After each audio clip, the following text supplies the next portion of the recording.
everybody. How's it going? I was going to just wave your hand, just stretch. It's that mid-afternoon, like we're going almost to the house. Just wave your hand to the left, move on over to the right. Yeah, I like it, I like it, I like it. So today, we're going to be talking about picking your poison, right? You know, picking your poison kind of comes from the idiom of, like, you know, when you go talk to the bartender, you ask the bartender, what do I want to drink? Like all the choices in the world, but figuring out what to drink. So we're going to think about this in terms of CSS. So many different ways to style an application. And we're going to kind of take that down and help you make a better choice, or a choice that you would prefer to make for your next project. So a little bit about me. I'm Jarel. I'm from Alabama. I'm 24 years old, married and expecting. Yeah, woo, woo, woo, woo. Yep. We're also dog parents. We have a pit bull that's named Jimmy Pongo. He's spotted like a Dalmatian, so if 101 Dalmatians Pongo, my wife named him, so you know that's a little bit about me. I'm a technical lead at Common Bond. We have lending products for student loans, solar panels. We also have a few cash management, banking products. But that's a little bit about Common Bond. We're hiring, so if you're looking for a job, just, you know, hit me up after this. You know, that's my website. Go follow me on Twitter. You know, struggling there. I'll get better at it. I'll post a little bit more over time. And that's LinkedIn also.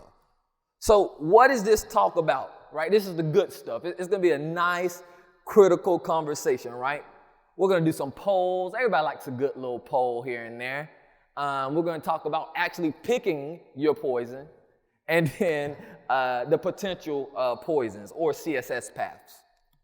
What this talk is not, the bad stuff, is not me going on a rant, LOL. And it's not the end-all, be-all way for choosing your approach to writing CSS. All right, so I found this nice little quote, this little statement online that said, pick your poison. It's all the same desire. It's all the same. You always want the same outcome, right? So when we talk about looking at starting a new front end or starting a new project, right? We all want the same desire to, you know, style it. We want to, you know, be able to deliver this business outcome, right? But there's so many ways to do it, right? So many ways to die. So many ways to create technical debt, right? So what's your preferred way, all right? Me, I like to try something new every time I do a project, but that's just my personal preference. But there's a lot of things that go into it. It's almost like shopping in a store, but we're gonna do a nice little poll. So here's a poll, there's a QR code. You got your phone, scan it. There's also a URL down there, bit.ly link. I got the poll started. You might have to refresh your page, but I will go visit it myself.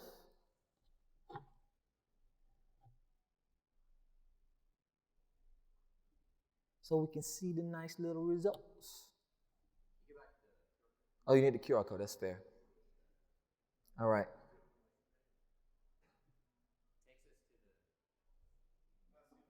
You're not seeing the poll. Interesting.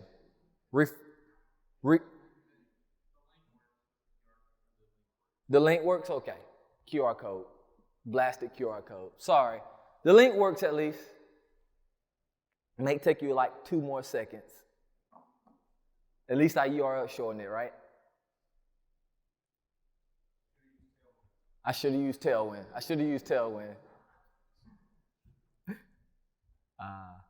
All right. Everybody got the link? All right, let's see what these results are looking like. Oh, snap. Uh-oh. Looks like those people that should have used Tailwind are up there.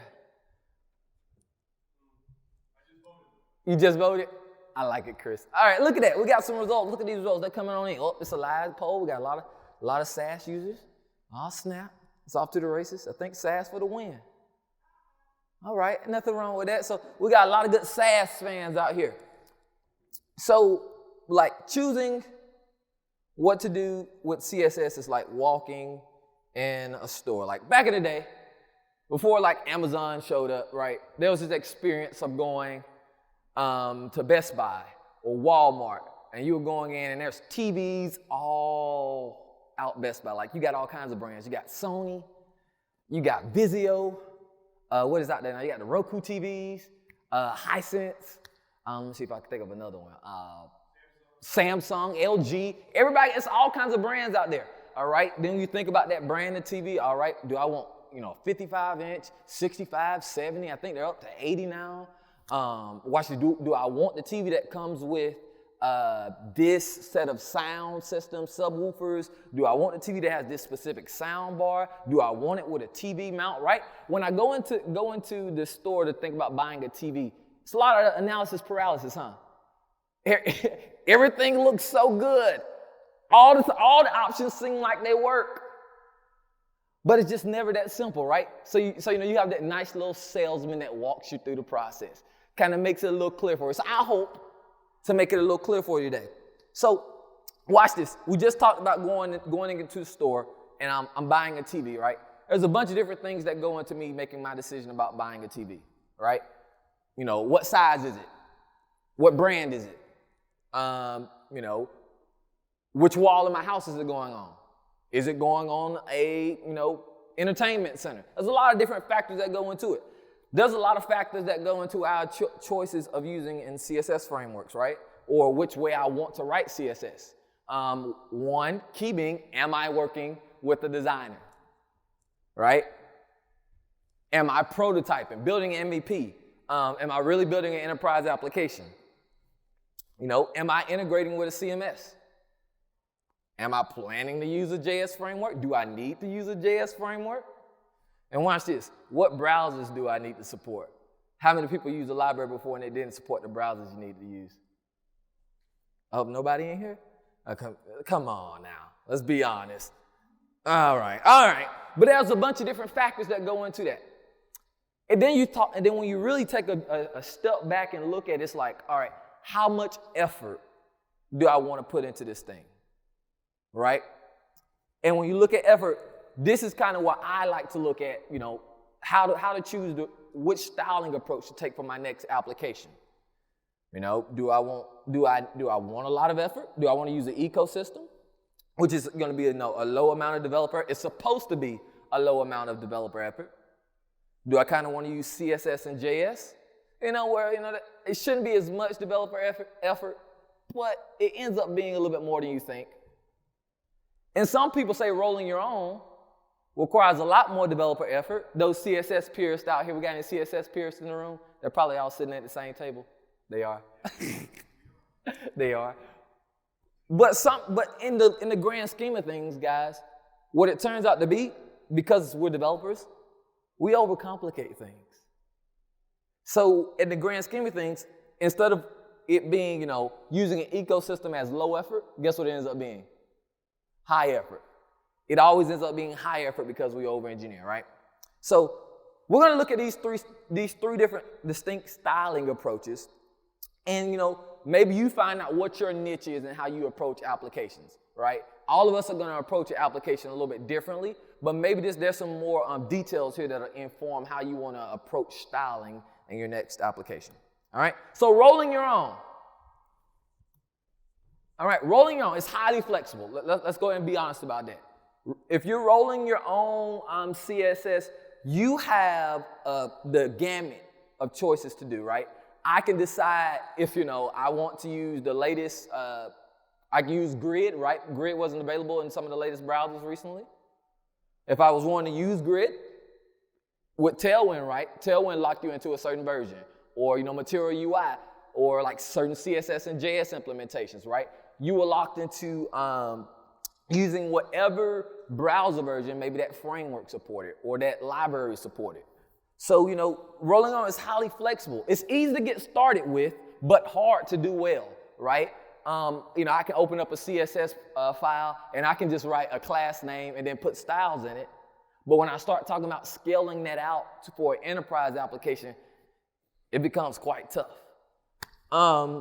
There's a high level of ownership, right? You own it. If I'm rolling my own, I own it. It's my CSS, it's my code. I don't have to worry about, X maintainer of this library. And there's some things to think about with rolling your own. Sometimes we have a lot of unused, a lot of duplicate CSS. Okay, so rolling your own, right? Here's a few like pro tips if you're thinking about rolling your own, right? Use an established pattern. Okay, use an established pattern. There's things out there called SMACs, which is a scalable modular architecture for CSS. There's object-oriented CSS, BIM, utility first. But the key part of this, no matter what you decide to use in terms of that established pattern, is to stick to it, right? You can combine them. You can, maybe just use one. But when you decide that approach, stick to it. You'll have that pattern of consistency in rolling your own that will allow other developers to easily figure out how you're writing your CSS, how you're approaching this project, right? Rolling your own, it works well with CMS implementations. Anybody ever tried to use, let me think of something, like a template and you were in WordPress and it just wouldn't work well with you? Or you were using a different, like Drupal or Magento or something else, or Wix, or, there's all kinds of people out there that have done it, and it just didn't work well. Rolling your own typically is going to have a better experience there, right? When you roll your own, you can choose to use normal CSS or a preprocessor. If you're using a JS framework, CSS modules is amazing. It keeps that CSS scoped to that local component level. And I think it's recommended for highly custom designs, right? There's some intricate little details that, when you're in the normal CSS, rolling your own CSS world, that you'll be able to tackle versus kind of thinking about, I'm using this ecosystem of tools or I'm using CSS and JS. Pro tip though, use Purge CSS. Anybody in here heard of Purge CSS? Okay, Purge CSS is great for people that are rolling their own CSS. When you roll your own, you're going to end up with a lot of duplicate styles, potentially some things that might be unused. And you really only use Purge CSS when you're getting ready to deploy your styles to production. Or, you have your CI and you're building for production or building for hosting, right? It's going to, go through if there's anything that you're not using in that, in your own CSS, it's going to get rid of it. You can do a CLI approach. You can work it into your bundler. It's a really cool tool. I suggest you use it, all right? So rolling your own, right? Here's a little code snippet I put in here about rolling your own. And in this approach, this is BIM. Give somebody a nice little introduction to BIM. So right here, you'll see I kind of made me a nice little image figure in which I wrapped the entire image in a figure. I got a little caption for my image. And as you notice, if you look at those class names, they kind of follow this block element modifier scheme. So you see that the figure is the block, where that's the class name of photo. You have the class of image, which is photo __ image, right? That's the block and the element. And then you have the block element modifier. So I'm modifying the image. I'm saying it's framed. That last piece is the modifier, right? And this is an established pattern. I have some resources at the end that you can probably see that link to BIM, the BIM website, and get some more snippets and details on using BIM. I like using BIM. BIM is simple. It's easy. Some of the other ones are a little bit more, advanced. They add extra details, but I suggest if you're rolling your own, this is my suggestion, use BIM. Okay? All right, moving on to the next one. CSS and JS, right? I'm flipping the world of paradigms on its head. CSS and JS. CSS and JS, the CSS is not actually really CSS anymore. What do you mean? When I write CSS and JS, my CSS lives in JavaScript. It lives with the component, right? So now instead of having larger CSS files, I have larger JS bundles, right? The code just moved somewhere else when it got deployed. Okay, that's the high-level overview of CSS and JS, right? It's the inventors of these different CSS and JS libraries. One of the things that they really thought out very well, in my opinion, is supporting multiple styles. It's a well-thought-out story, and I think co-location. So CSS and JS, right, is great pairing with React. Okay? Personally, this is my opinion, I might not use it if I was doing like Svelte or Vue or Angular. Why? Well, the tooling's just not well built out in that space, right? A lot of you got style components that's made its way to Vue, but a lot of the different CSS and JS libraries aren't framework agnostic, meaning I can use them, whether someone is jQuery, or I can use them whether we're talking about Ember or Backbone. There are a few such as, I think style components has gotten there. Also emotion has gotten there. Like I said, there's a lot of options on the table. There's this nice little link in these slides. There's a thorough analysis of CSS and TS. And I'll make sure to put a link to my GitHub and put this up here on my GitHub before this is all over.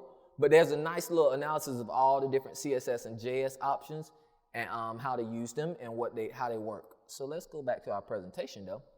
But once again, because there's a lot of options, the way that I write that CSS in my JavaScript, it varies. It's a little different from place to place, right?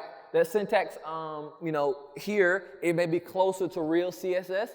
And in this, CSS and JS implementation, it might be a lot more like JavaScript. But it varies, right?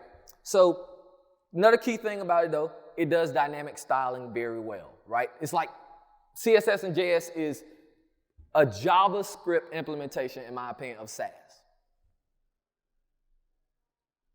right? Preprocessors, what they add to CSS, they add a lot of programmatic functionality. They allow you to do a lot of different things that, in normal CSS, even though CSS has grown, the spec has grown tremendously over the years to where you can use calc.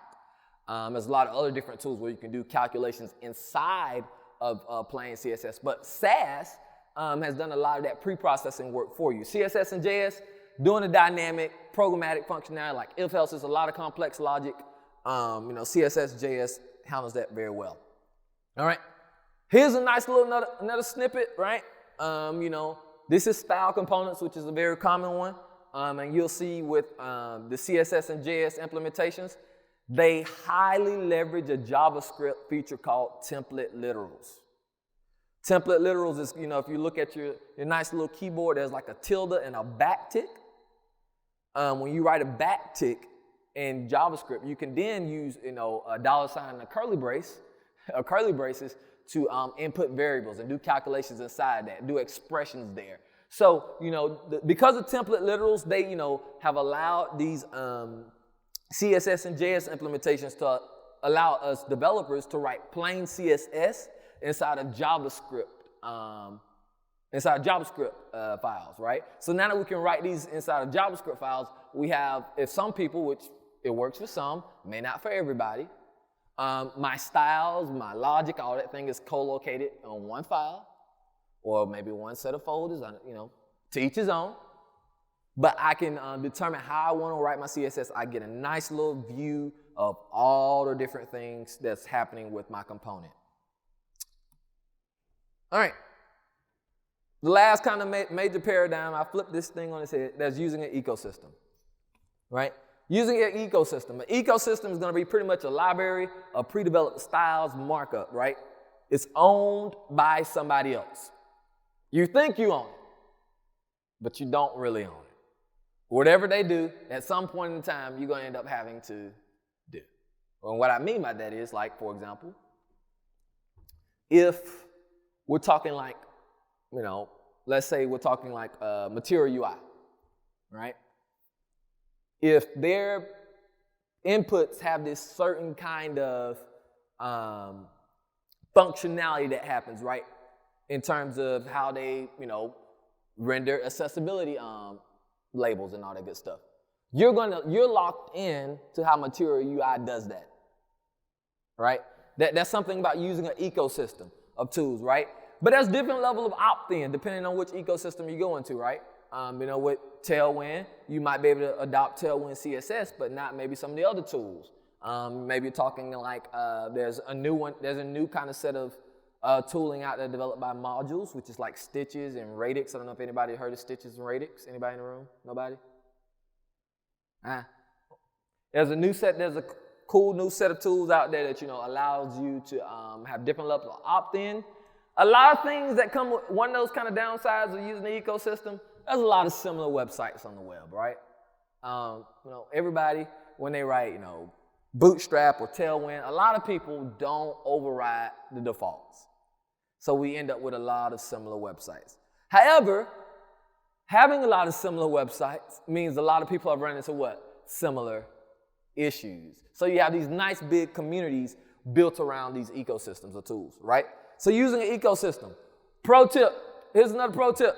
Use one that's extensible, right? There are some out there. I'm not going to throw one out there. Tailwind. I'm not going to throw one out there. I'm not going to throw one out there. But there's a bunch of options out there that are extensible. Use one that you can bring your own theme, or you could write your own components for, so that you can support these where you may be working with a designer who wants to really bring a lot of different complex designs to your application that you may not be able to support out of the box with that ecosystem. The options here are various too, right? You got Tailwind, Bootstrap, Material UI, Bulma. I think if you've been around for a moment, there's Foundation. I think like Skeleton CSS. There's a lot, Materialize. There's a lot more of them out there. Pick your poison. All right. But here's again, the next thing, their issues are your issues.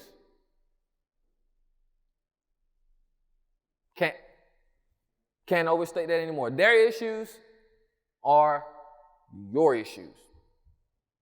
So if there's a major issue with that package and you're using it and you get that version of the package, it's your issue, right? That's the trade-off. But once again, here's something that's very good, that's very cool about using ecosystem. It saves a lot of time, right? If I want to put something up in a day, I'm not going to roll my own. If I just want to prototype this, right, or do a proof of concept, I'd use Bootstrap, I'd use Tailwind. If I want to try to write it, I want to try to write this random small application in about 2 weeks. Yeah, I would 100% do it. If I don't have the designers with the background, yes, completely.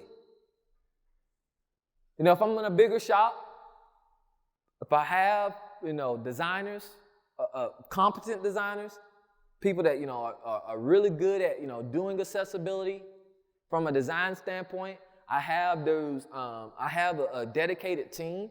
I might evaluate my approach, and maybe I wouldn't go straight in for an ecosystem. Maybe I think about rolling my own, or, doing CSS and JS. So here's an example of the notorious Tailwind, right? First thing you see, dang, that's a lot of classes. Look at everybody. I can see y'all. I saw everybody's faces straighten up. Right? But here's an example, right? And this is what we go back to, like, you're talking like my styles, everything's co-located right here in this component. But once again, if that grid columns class breaks or doesn't do what I expect it to do, guess whose problem? And it's not really my problem, but it's really my problem. Now, because the library broke it, right? So, but, typically these people are really good at what they do. So, this is a nice little snippet. I like personally being able to sit here and look at it, and especially if I'm prototyping a new application, or, I'm doing doing a really, really small application. It makes a lot of sense to me. Okay? All right. Here it is, a nicer poll. I'm pretty sure this QR code works, all right? If not, there's a URL. Oh, I do need to start it. Goodness gracious. Look at me. I'm starting it. I'm getting it going. All right, here we go. All right. So watch this. Based off of what we already talked about, based off of what you're currently doing, how do you prefer to write your CSS? Oh, snap. I did start it.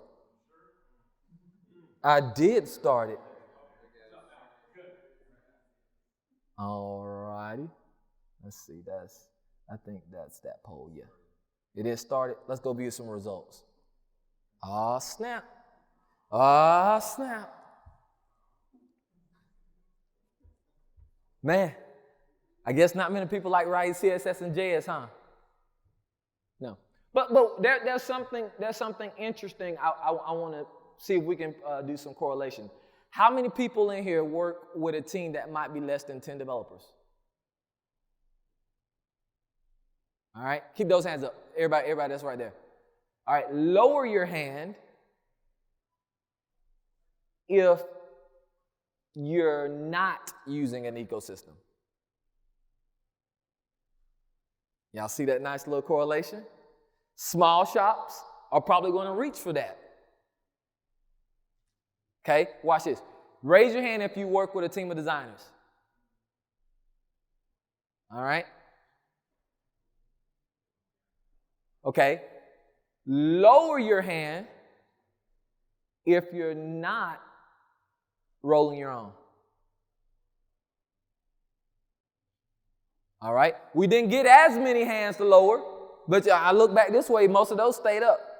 But the key thing I want to go back to is that there's a level of support that you're going to have from your business typically, right? And we're talking about which one am I choosing?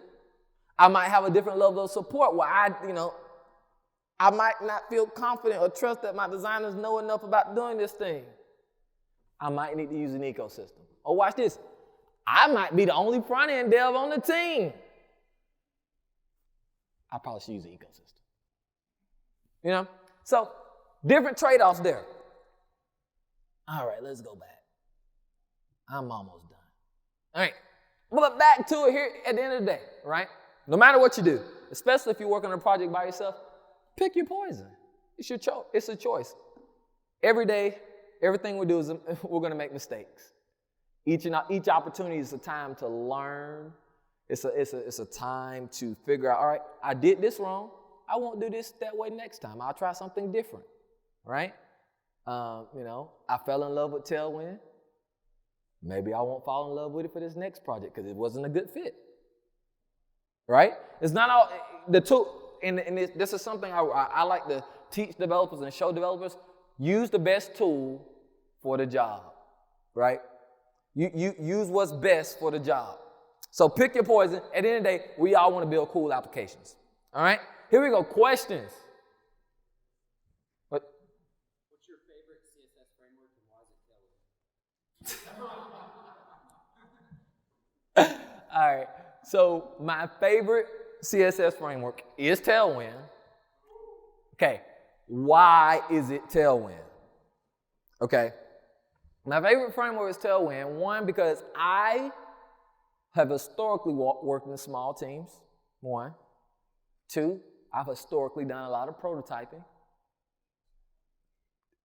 Three, I've historically not worked with a lot of designers. Not a lot of competent ones. See, there's the key. He had the word. He had the word for me. So that's why it's my favorite, right? Do I really enjoy writing raw CSS, rolling my own? Yes. It's a lot of fun. It's a lot of different things you can do that you didn't know that you had those limitations, that some different frameworks may think, all right, this is all I think I can do because it's not in these docs for Bootstrap, or it's not in these docs for Tailwind, or it's not in these docs for Material UI. It's a whole new world of CSS out there waiting for you if you decide to roll your own or write CSS and JS, right? Come on, more questions.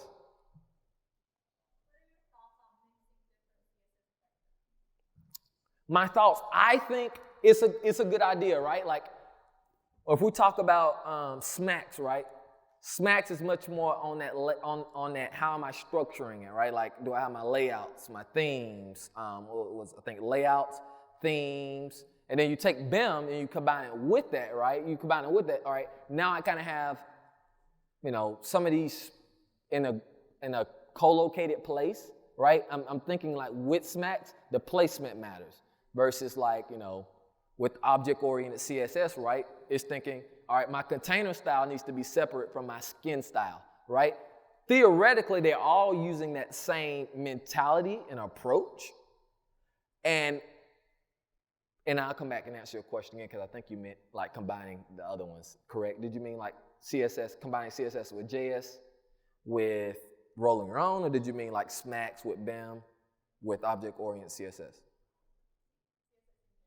Okay, cool. Let me answer your question. So combining, her question more so was, what are my opinions on combining like CSS and JS with like using an ecosystem, correct? All right. Or using CSS and JS with rolling your own. Here's the question. I think it's a good idea, right? At the end of the day, there are gonna be some times where I have to write custom styles,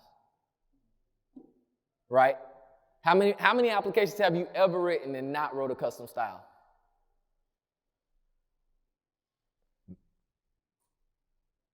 Pretty much zero. So at the end of the day, you're probably going, if you're using an ecosystem, you're still gonna have to roll some of your own CSS. And you can roll your own, talking like, all right, I might write just normal CSS implementation, or I might, do it in a preprocessor, or I might use CSS and JS. I think it's understanding what's best to leverage, right? If I'm low on time, I'll reach for the ecosystem.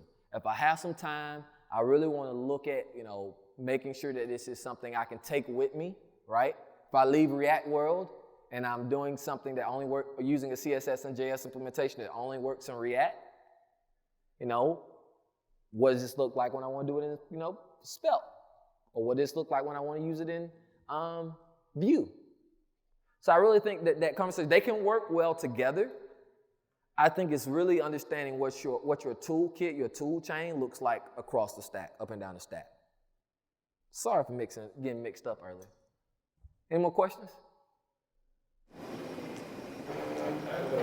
I have a comment. I don't necessarily think that the ecosystem always aligns with the small team. I think we're on a big team, and we've got components that are built on stacks, the CSS and JS, and we're evolving to Tailwind. And the Tailwind, you write a lot of long classes maybe in your component library, but you start building views with a bunch of components that are in the library, you're writing very little classing. Inside that is just a little bit of padding and maybe some breakpoints. So even on large teams, I think it works well. That's good. That's another good call. Even on large teams, he thinks it works really well, and I can agree on that. I think it's just normal people typically don't reach for it. Not normal people. That's not the phrase I'm looking for. People don't normally reach for it in those circumstances, right? We start thinking about enterprise applications. We're like, no one's doing that in enterprise applications, but there are people really are, right? Just like you said, that big team using Tailwind, and it's working well for them. At the end of the day, it's your choice. What are you comfortable with? What do you want to work with, right? Because I prefer Tailwind, I might take it to, this big.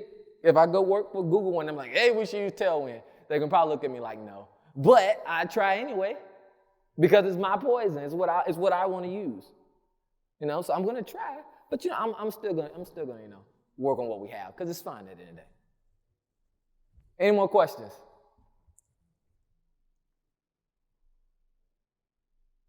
All right. Well, here's some resources. If rolling your own, look at Purge CSS. There's BIM. That nice little library I mentioned earlier down there called Stitches. It's an interesting little CSS and JS implementation. And here are some different ecosystems. Radix, that's the wrong link, but it's radix-ui.com. But they're a part of that Stitches ecosystem, along with Tailwind UI is a UI kit for Tailwind CSS. So, check them out. They're really cool resources out there, and thanks for coming to my talk.